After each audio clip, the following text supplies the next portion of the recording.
Hello guys, for today video ngay tayo magluluto ng fried chicken o KFC, homemade KFC. Ayan style ko dyan guys. Iba-iba tayo ng luto, iba-iba tayo ng mga nilalagay ng mga pangpalasa. O ako guys, ganyan ang style ko. Yan, una lemon, lagyan ko siya ng lemon. Tapos ang panimpla ko guys, patis.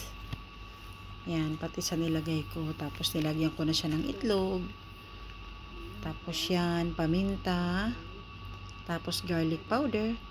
Tapos nilagyan ko siya ng chili powder.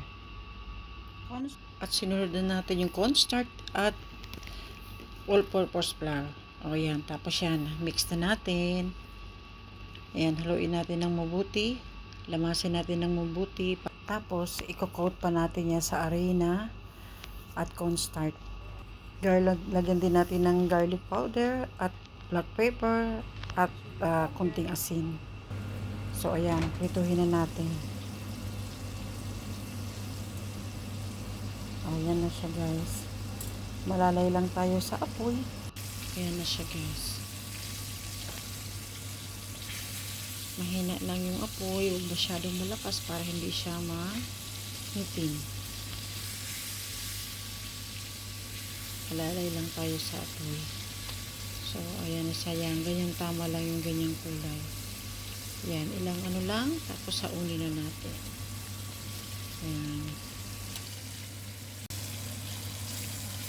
Ayan, luto na ang ating homemade Kentucky. Ayan, tayo ay maghahain na.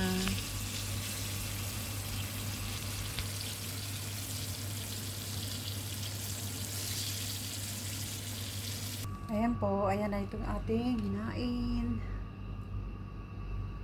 Tayo ay nag-homemade Kentucky. At spaghetti. Yan ang ating lunch for today.